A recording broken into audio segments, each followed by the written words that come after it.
Nessa manhã eu quero falar de um tema muito importante. Esse foi um tema que me impactou logo no início da minha conversão. É um tema chamado arrebatamento.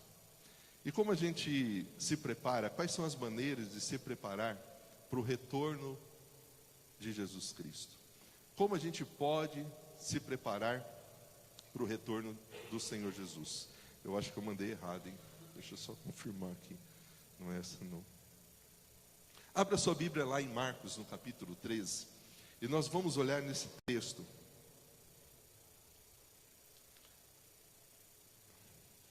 O que o nosso Senhor Jesus, Ele falou sobre isso. Já deixa essa separada, essa da noite. O da manhã, essa daqui está chegando aí. Marcos capítulo 13. Nós vamos ver o que o nosso Senhor Jesus, Ele falou. Quando você abre a sua Bíblia lá em Marcos, no capítulo 13, o tema principal desse capítulo 13 é o sinal do fim dos tempos. Alguns estão vendo toda essa mobilização que tem acontecido por conta das Olimpíadas e todas as notícias com relação àquilo que está acontecendo nas Olimpíadas. Um evento que foi muito planejado, muito esperado e ao mesmo tempo hoje muito falado e muito criticado em algumas coisas, principalmente por aqueles que seguem os princípios da palavra de Deus. Mas quando a gente olha para um capítulo como esse de Marcos capítulo 13, nós vemos que o que tem acontecido no nosso mundo, nesses eventos mundiais, em coisas do nosso dia a dia, nas nossas cidades, é simplesmente o cumprimento das profecias, daquilo que o Senhor Jesus já havia nos alertado. Portanto, eu gostaria, hoje a gente vai ver só alguns versículos do capítulo 13, mas eu gostaria que depois você lesse o capítulo 13 de Marcos, se aprofundasse nesse capítulo. Você vai ver que do versículo 1 até o versículo 31, Jesus vai falar sobre esse sinal dos fins dos tempos. Quais são os sinais? Do versículo 33, 32 até o 37, ele vai falar que o dia e a hora desse evento, eles são desconhecidos. Portanto, a palavra de Deus em Mateus, em Marcos, ele vai falar sobre o sinal dos fins dos tempos. E essa manhã eu gostaria de falar sobre isso. Logo no início da minha conversão eu fui muito impactado com esse tema. Por quê? Porque na época que eu ainda não havia entregado a minha vida ao Senhor Jesus, eu recebi alguns folhetos evangelísticos. E num desses folhetos evangelísticos tinha aquela opção de preencher e mandava por correio. E aí uma dessas instituições que receberam esse folheto, essa minha resposta ao folheto, foi uma instituição chamada Chamada da Meia-Noite. A Chamada da Meia-Noite é uma organização que trabalha e o foco dela é falar sobre a volta de Jesus. Preparar as pessoas para que tenham Jesus como Senhor e Salvador das suas vidas e estejam preparados para o retorno de Jesus. E eu fui muito impactado com a Chamada da Meia-Noite. Então, logo no início da minha conversão, a Chamada da Meia-Noite, e por isso que ela tem esse nome. Usando o texto bíblico, e à meia-noite o noivo pode chegar e nós precisamos estar preparados. Então eu quero falar nessa manhã sobre esse tema. Jesus está voltando. Amém? Você crê nisso? Jesus está voltando? Você está preparado para a volta do Senhor Jesus? Para o retorno do Senhor Jesus? Deu certo?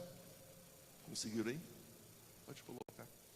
Maneiras de se preparar para o retorno de Jesus. É a última que eu mandei aí. Então, quando a gente fala de Jesus está voltando, a gente teve aqui uma classe sobre Apocalipse. E nós aprendemos sobre esse retorno de Jesus. Jesus, ele volta de forma visível, de forma pessoal. Ele está voltando em poder, em glória. Ele retornará para consumar a sua missão na terra. Um dia o pai dirá ao filho que é para ele voltar e buscar a sua noiva.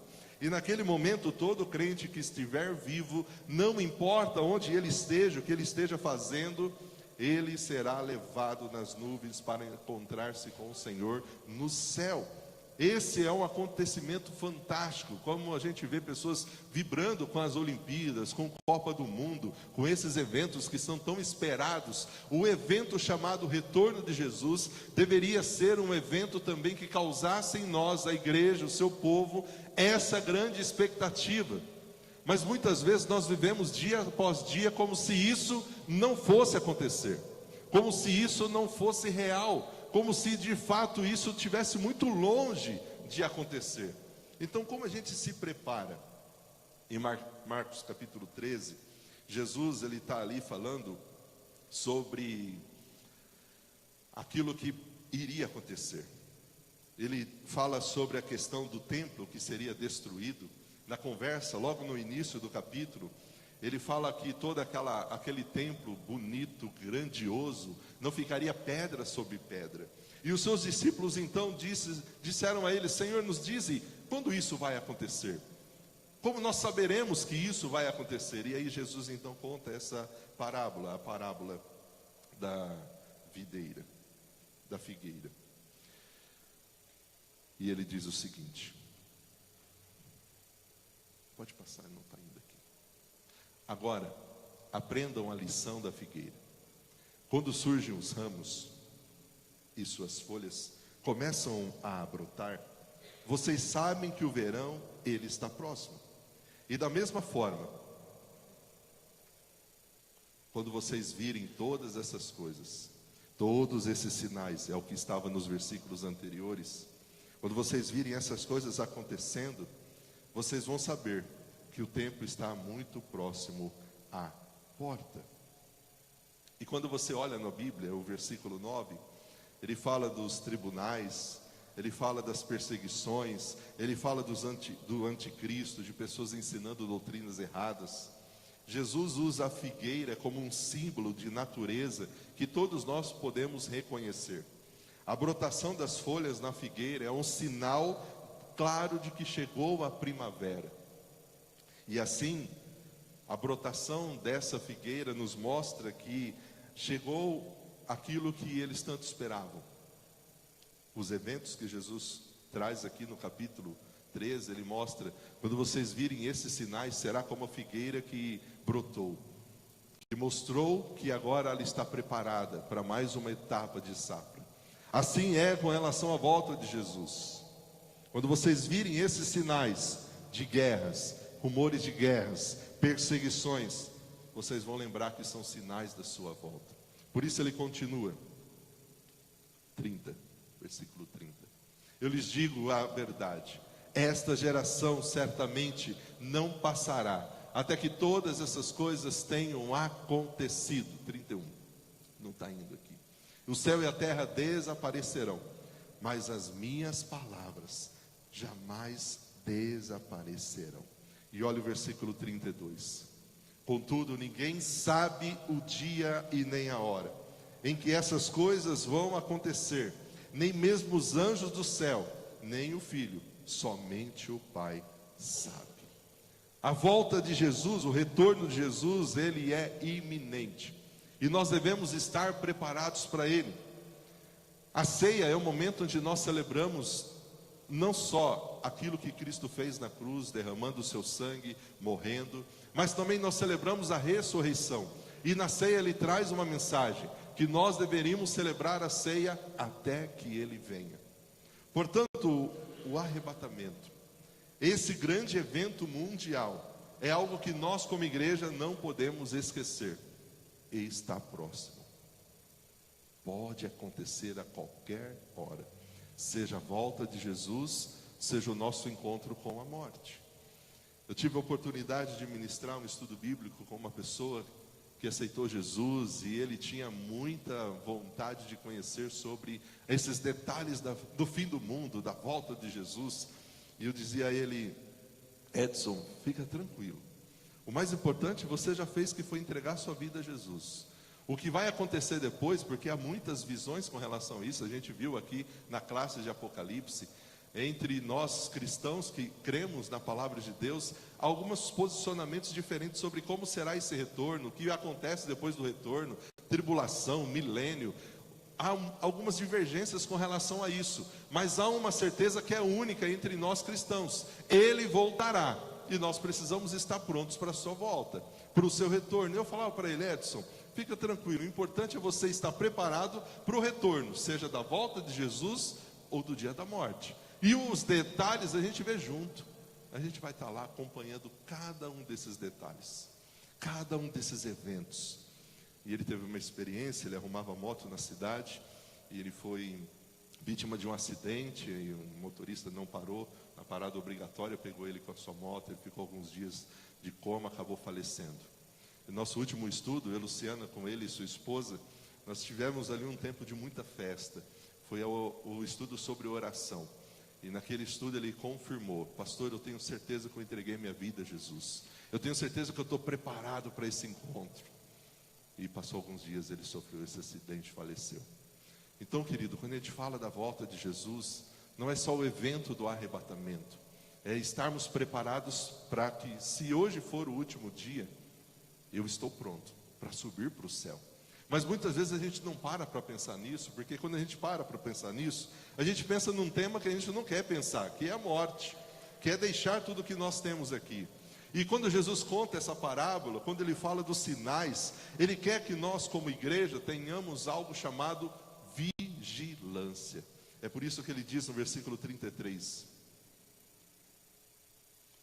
e uma vez que vocês não sabem, quando virá esse tempo, vocês têm que fazer o quê? Vigiem. Fiquem atentos. Olha o versículo 37, próximo slide. Eu lhes digo a todos: vigiem. Talvez alguns estão entendendo esse versículo de forma diferente. Estão achando que esse vigiar é vigiar a vida do outro, né? E aí tem pessoas que são especialistas em vigiar o outro. Comportamentos, atitudes, o que ele fala. Querido, quando fala aqui de vigiar, é eu e você, a nossa vida pessoal, não é a vida do outro, tá bom? Todo mundo entendeu isso? Não é vocês aqui, não. Tem pessoas por aí, né? Em outras igrejas, em outras comunidades locais, que têm essa facilidade de ficar vigiando o outro, né? A gente morou numa cidade, pastoreamos um ano naquela cidade, e nós morávamos numa casa, então a gente era novo naquele bairro, a gente não conhecia ninguém, mas a gente saía tranquilo de casa. Sabe por quê? Porque vizinho da nossa casa tinha um casal de idoso. E pensa em 2 guardas bons, né? Porque quando a gente abria o portão, eu já falava para você, olha para você ver, eles já estavam lá no portãozinho olhando quem é que estava entrando, quem é que estava saindo, que movimentação que estava acontecendo na casa. Falei, pode sair tranquilo, não tem guarda melhor do que esses 2 casais de idosos, né? Porque eles estavam ali atentos, vigilantes, o dia todo. Podia ser o horário que for, abria ou fechava o portão, a gente dava uma olhadinha, eles já estavam lá, olhando o que estava acontecendo. Qual era a movimentação que estava acontecendo ali. Então, querido, não é esse vigiar o outro, não, a casa do outro, a vida do outro, não. É nós olharmos para a nossa vida e entendermos que nós precisamos estar preparados. Porque esse dia, essa hora, ninguém sabe, ninguém conhece. Portanto, vigiem. E por que isso? Porque o arrebatamento da igreja será um acontecimento verdadeiramente fabuloso. Quantos aqui assistiram aquele filme Deixados para Trás? Você já assistiu aquele filme? Primeira vez que eu passei na igreja, veio uma vez uma pessoa falando assim: pastor, eu não sabia que ia ser assim. Foi o que? A volta de Jesus? Não, que a gente ia subir tudo pelado, né? Foi, pelado por quê, irmão? Porque olha, no filme falou que ficou tudo as roupas. Foi, irmão, é o seguinte, é um filme, né? Então eles tinham que mostrar que ali tinha uma pessoa. E não tem uma forma melhor do que deixar a roupa ali. Mas não está na Bíblia, não é um lugar que a gente vai subir nu, pelado, né? Fica tranquilo, irmão, né? Se você tiver algum medo com relação a isso, fica sossegado. Mas é só uma forma de mostrar que ali tinha uma pessoa e essa pessoa desapareceu. Então, independente de linha teológica, independente de ser uma produção que tem que ter todo esse enredo, querido, se você ainda não assistiu, assista o Deixados para Trás. Porque você vai ter uma noção desse acontecimento e do que vai acontecer no retorno de Jesus, quando Ele voltar. Por quê? Pense por um momento, esse mundo hoje, de pessoas que muitas ainda estão com o coração muito cético, incrédulo, não acreditam que de fato Deus possa fazer milagres. Como este mundo, como essas pessoas, como esses filósofos, como essas grandes mentes pensantes vão explicar que pessoas em todos os lugares do mundo desapareceram? Qual é a justificativa? O que eles vão dizer? O que eles vão falar na TV? Qual é a explicação que eles vão dar para esse acontecimento? Então pensa, o arrebatamento da igreja é um acontecimento verdadeiramente fabuloso. Vai confundir o mundo. Pessoas, de forma súbita, vão desaparecer. Centenas de milhares de pessoas em todo o mundo, num piscar de olhos, não vão estar mais ali. Não vão estar mais ali naquele lugar. Que maravilhoso será esse dia. O dia em que todos nós, os crentes, os vivos e os que já estiverem mortos no Senhor, seremos levados para o céu. E quando a gente olha os sinais que o próprio Jesus fala aqui de Marcos 13, nós vemos que esses dias estão correndo em direção a esse acontecimento. Não está longe. Por mais que, como Pedro fala, alguns tendem como tardio essa espera, está perto. Basta nós lembrarmos das guerras, dos conflitos nesse mundo, a pandemia global e tantos fenômenos naturais que assustam a cada dia que a gente vive, uma surpresa, uma tragédia, um escândalo, algo que a gente olha e fala, como é possível? São sinais do fim dos tempos. É por isso que nós, como igreja, precisamos vigiar, estar preparados para esse dia. Pode passar, irmão, por favor. E a melhor forma é, seja criterioso. Jesus, ele responde, não deixem que ninguém os engane. Olha o versículo 6. Pois muitos vão dizer, muitos vão vir e vão dizer, eu sou o Cristo, e enganarão a muitos. Muitos já estão fazendo isso. Muitos já estão tendo essa missão de se autodeclararem Cristos. E nós precisamos ser criteriosos. Criteriosos com relação àqueles que estão pregando a palavra e dizendo a seguinte coisa: essa é a palavra verdadeira. Essa é a revelação, a última revelação. Querida, a última revelação de Deus para você está aqui, ó. Não vai ter outra. Não tem outro. Nenhum outro homem ou outra mulher nessa terra que vai se levantar com uma revelação diferente daquilo que Deus já colocou aqui, ó, na palavra. Portanto, seja criterioso. Tome cuidado. O aviso de Jesus é um alerta aos seus discípulos naquele tempo e para nós hoje. Haverão falsos profetas, haverão impostores no meio daqueles que se dizem cristãos. Vão se apresentar como Messias, usando o nome de Jesus para enganar muitas pessoas. E o objetivo desses falsos profetas é fazer com que as pessoas tenham uma crença em coisas falsas, em doutrinas falsas, em seguir falsos líderes. É por isso que a gente vê hoje tanta coisa esquisita sendo ensinada, e tem pessoas seguindo essas coisas. Então, como eu não vou ser enganado? Como eu posso ser criterioso?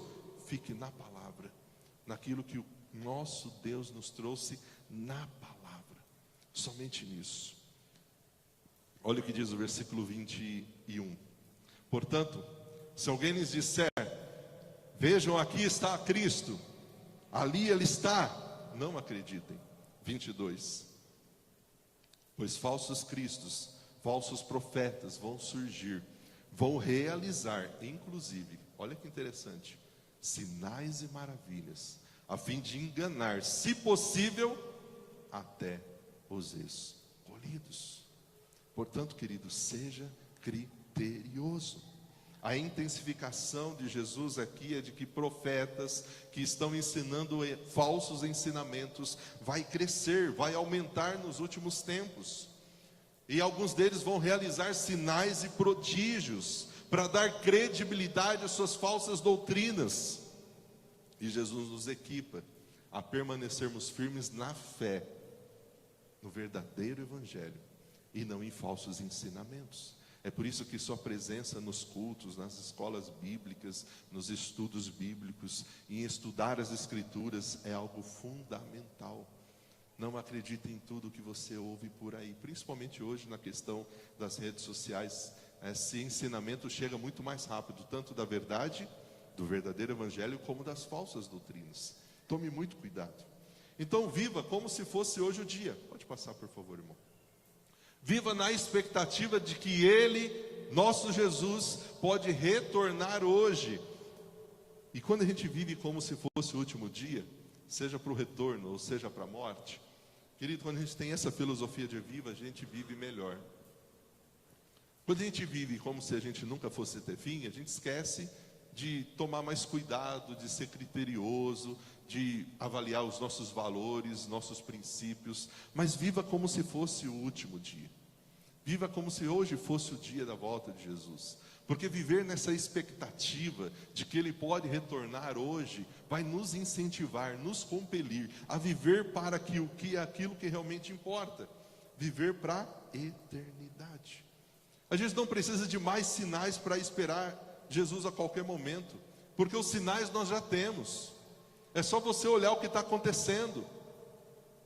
Estamos vivendo uma época muito especial. Todos os acontecimentos apontam para aquilo que estamos caminhando, o retorno de Jesus. E a grande questão é, já que eu tenho os sinais, já que eu tenho essa promessa, qual é o meu estilo de vida hoje, diante desse fato, de que Jesus vai voltar? À noite a gente vai falar de uma parábola, que é a parábola das 10 virgens, das prudentes e das imprudentes, daquelas que estavam preparadas e daquelas que não estavam preparadas. Hoje o seu estilo de vida é de uma pessoa prudente ou imprudente? Você está preparado ou você não está preparado para o retorno de Jesus? A forma como você está vivendo hoje, é porque os seus olhos estão na eternidade, ou você só está focando nessa terra?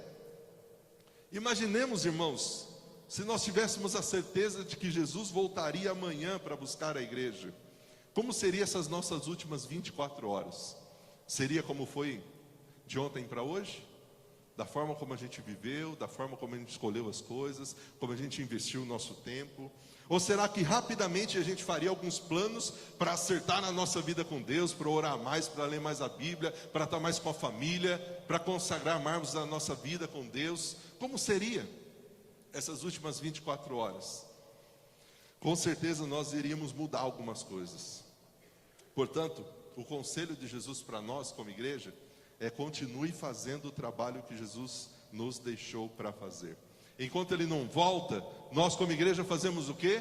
Ficamos parados, de braços cruzados. Maranata, vem Jesus, é isso? Não, querida, a gente continua sendo testemunhas. A gente continua com as atividades, a gente continua com os ministérios, a gente continua alcançando pessoas, porque a gente quer que o maior número de pessoas estejam conosco no céu, para esse dia, estejam preparados para esse encontro. E é por isso que nós como igreja continuamos fazendo o trabalho que Jesus nos deixou.